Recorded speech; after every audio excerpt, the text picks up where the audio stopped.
Hi sir, my name is Nguyen. My serial number is 20484804. Today I representing the cereal industry in Australia analysis.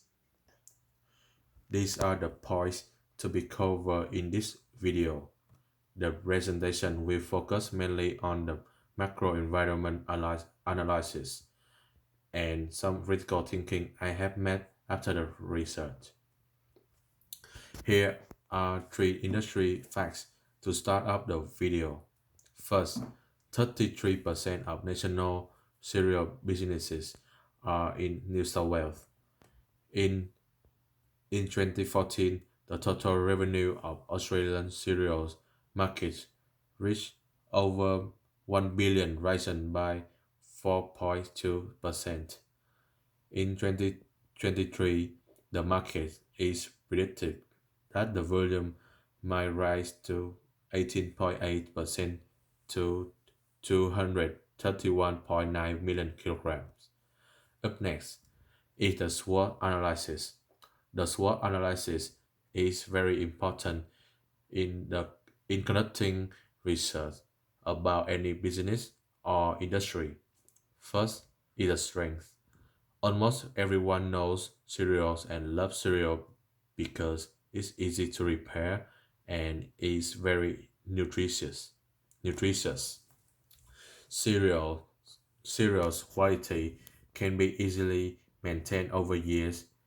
Its weaknesses can be medium impulse level, which means there can be a good competition out there. Each employee cannot bring as high revenue as other country might get. Lastly, businesses are asked to have high capital in order to survive in the industry. Opportunities can be different tastes of cereals or forms of cereal food to be developed. Healthy products are preferable so business can invent cereals for fitness lovers. Threats can be the misconception people still thinking about cereals and other instant food range that can substitute cereals. The highlight of today, the highlight of today is macro environment. Before jumping to any factors, I give you a number representing the popularity of cereals in Australia. Is 36% of Australian people population consume breakfast cereals and ready-to-eat cereals. This brings us to the first force, the macro environment, demographic. There are three biggest customers. 54% of children from 2 to 3 years old, 52% of the 4 to 8 years old, and 50% of pensioners over 70 years of age.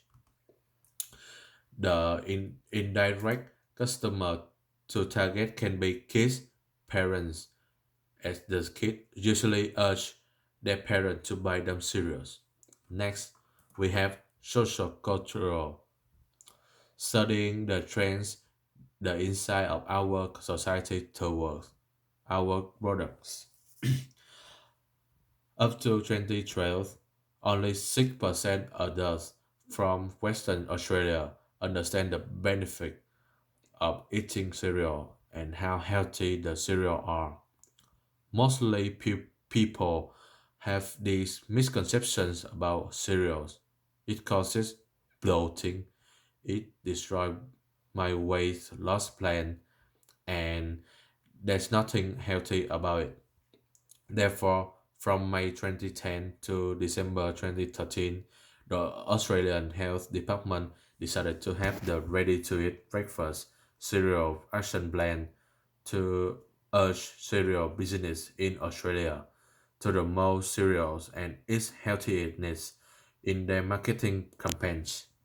As a result, nowadays people are focusing more, more on healthier cereals. This chart illustrates the sales of cereals in 2009 comparing to it in 2014. How cereal and muesli are referred as they are believed to be more healthy than the ready to eat. Not only Australia, but the whole globe economics has been damaged due to the coronavirus crisis early 2020. Many businesses got affected and cereal is not an exception. Panic shoppers hunt for grocery and instant food such as cereals, pasta, wheat-based instant food. The demand significantly increased in such a short time caused businesses struggles in producing enough to supply in time. Let's talk about global forces. Imports and export have shown very positive side since last year. Export has contributed 8.6% to to the total national export revenue. Imports has satisfied 16.8% the total national demand. These numbers have shown how much Australian cereal industry engaged in globalization. Changes in technology to be mentioned is how much machineries have replaced human resource.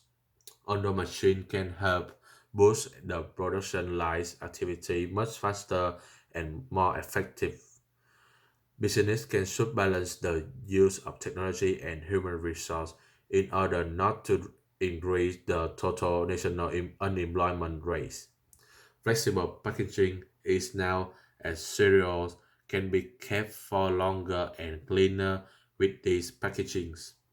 Lastly, legis- legislation and regulations make great impact.